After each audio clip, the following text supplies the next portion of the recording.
And I remember trying to lick my lips, and I couldn't feel my lips. And then I tried to move, and I could feel my arms and legs were broken.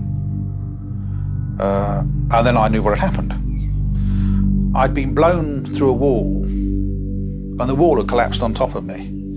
I could feel the fingers on my right hand had been completely smashed up, and I could feel that part of my left hand was missing.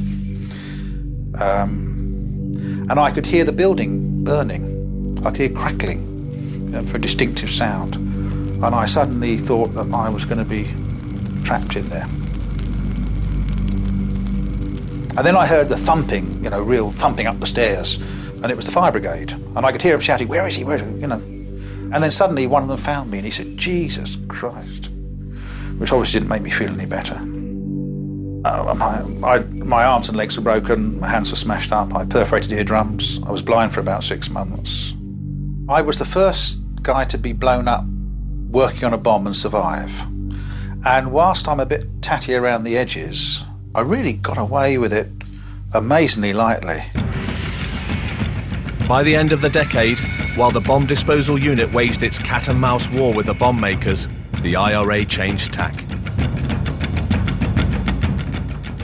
1980 was to see the resurgence of a powerful IRA tactic with deep Irish historical roots. Hunger strikes were designed to provoke outrage and anger and maximum political impact. And these were to have far-reaching and devastating consequences for the British soldiers on the streets of Northern Ireland.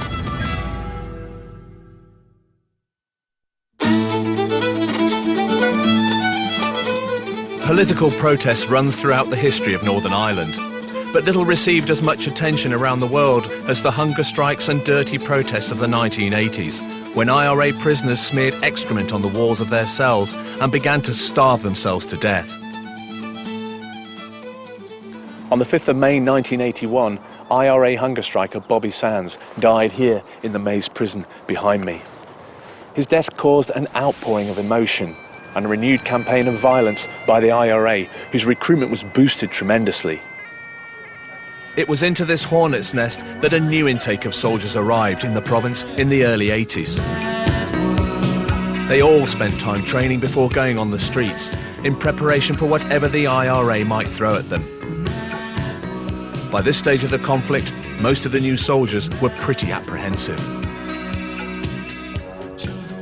First time I went to Ireland, what I was expecting, believe it or not, it sounds stupid, would be to see snipers sitting in trees waiting to take pot shots at me. It was a pretty intense, scary place, especially during the hunger strikes when the violence escalated.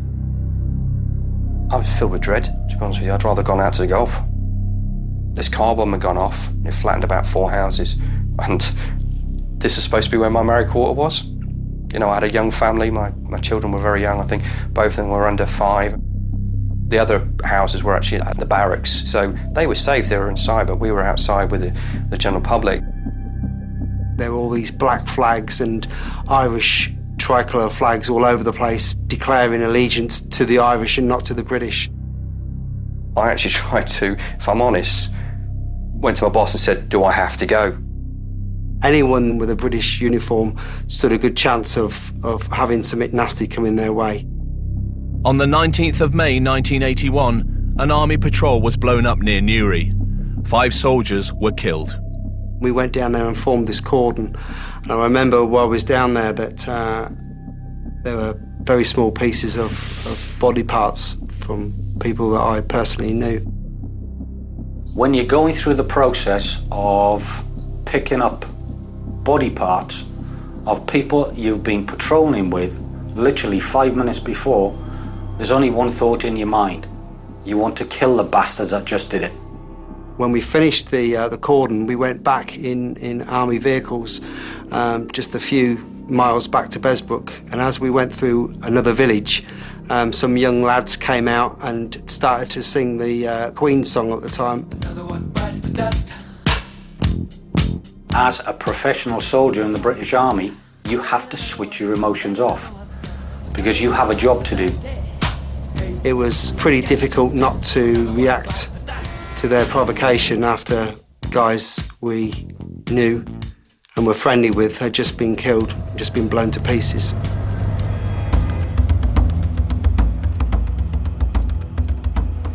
Throughout the 1980s, local elections were always busy occasions for the British soldiers, doing route clearances and securing ballot boxes from voting centres. In the staunchly Republican border areas, tensions always ran high. We were doing route clearance patrols for the local elections, and part of our route took us through the village of Dorset. Dorset is a staunchly Republican village.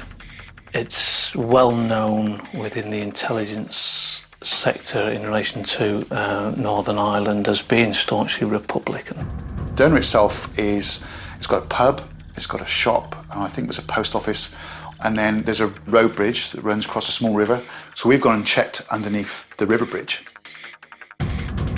There was a disused, an empty cottage on the left-hand side. And as I'm walking across in front of the cottage, there was an almighty explosion.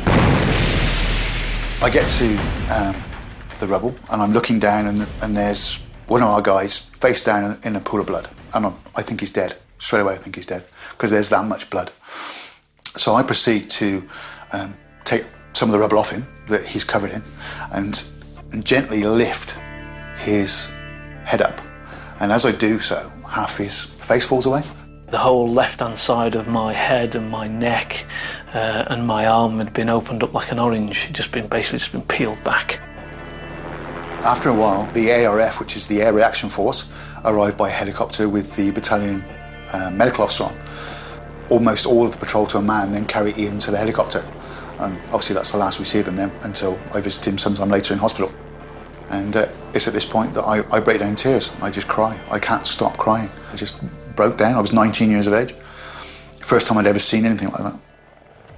Initially I was flown by helicopter to Enniskillen General Hospital.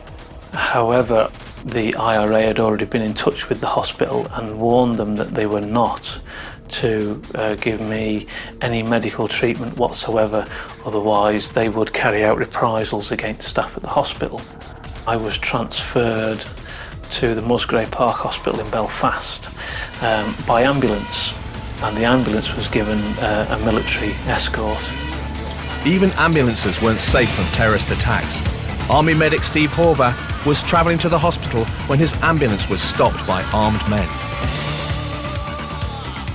Now at the time, I'm in the back of the ambulance trying to deliver a baby.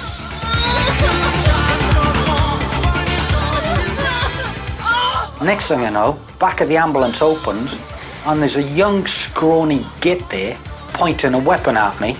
I then turn around and explain to him, look, I've got a pregnant mother here, I've got a baby I'm in the middle of delivering, we have to get through.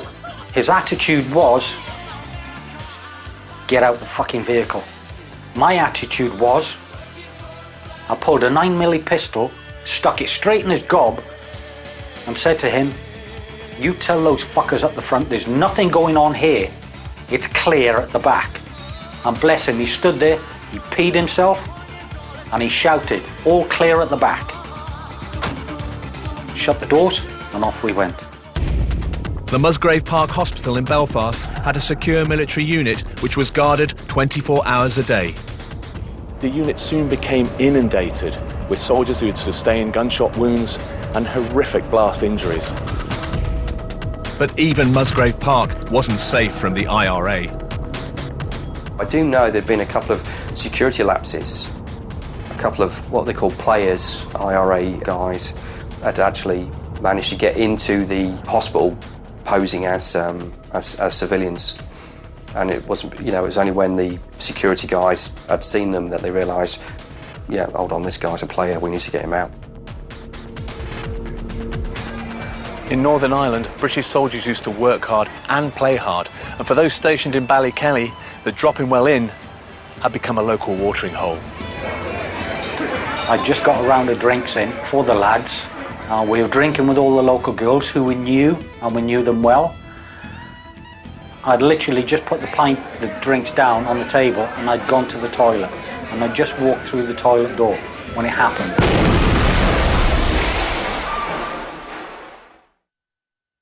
But it wasn't just civilian pubs that were at risk.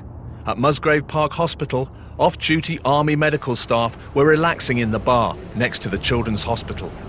We were down in the Keller bar watching the Rugby World Cup. It was England-Australia at Twickenham. The IRA planted a bomb in the service tunnel between the Keller bar, which was our junior ranks club, and with this Children's Hospital. And it went off. I don't think it was a big bomb. I think it was about 20 pounds, but they put it next to all these service ducts and oxygen pipes, so the damage that was caused was quite more considerable. The scene directly after the bombing, once I'd got myself out of the rubble and I actually stood there to try and take stock of what I was looking at, the only thing I can describe it as was the equivalent of something like Hiroshima. There was total and utter devastation. Luckily for me and some of the others, I suppose, there was false ceilings and false walls because it was basically a concrete shell. And that's what saved a lot of people, I think, because the fact that just literally collapsed down on us. And it saved us from a lot of the fire and the blasts. The silence after the bomb gone off is deafening, if that makes sense. It's about the only way I can describe it. The smell of cordite is a smell that I get in my nightmares. I can smell it. I actually thought I was the only one alive. I can still see them now. I can see crushed heads. I can see bodies just crushed beyond all recognition. Blood. I can smell the blood and taste it. But looking back on it now, it's just another bombing in Ireland. But you never ever expect it to be you. Despite their own injuries, both lads worked for hours treating the survivors and helping to dig out bodies. One of the hardest things that I've got to live with for the rest of my life is what I call one of the guilt monsters. Guilt that I couldn't save any more people. Suddenly it hit me what had actually happened, and then it's just total, just lost it completely, just absolutely distraught. 17 people were killed at the Droppenwell pub bombing, including 11 soldiers. And at the Musgrave Park Hospital, 2 soldiers lost their lives, with dozens seriously injured.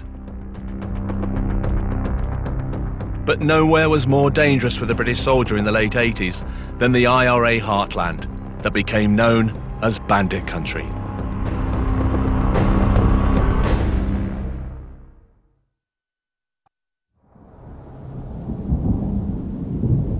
Behind me here is Camloch in the county of South Armagh. It's so fertile here that it became known as the Orchard County. But when I was here with the British Army, it was known as Bandit Country. And for soldiers being posted here to Northern Ireland, it was one of the most dangerous places on earth. South Armagh is remote, it's a long way from any police station, tiny lanes, and even going back there now, it still has that sinister feel to it. In South Armagh and down Newry in certain areas, that was their country, that was their territory, you know. There was no friends there. If anything happened, that's you've had it. You never knew where the threat was. You walk the highways and hedgerows, as they call it, and you don't know where that terrorist is going to be. There isn't any cover. It's countryside, so you're in an open field. Who's to say that there's not a sniper up at the top of one of the hills, at the top of one of the mountains, you know, behind a hedge? And that's why you need to have eyes in the back of your head. And soldiers were killed, you know, through not knowing where the threat is. I remember a situation where we were wearing a specific piece of equipment that would block signals from a bomber to the bomb, and you could hear white noise or people talking, and all of a sudden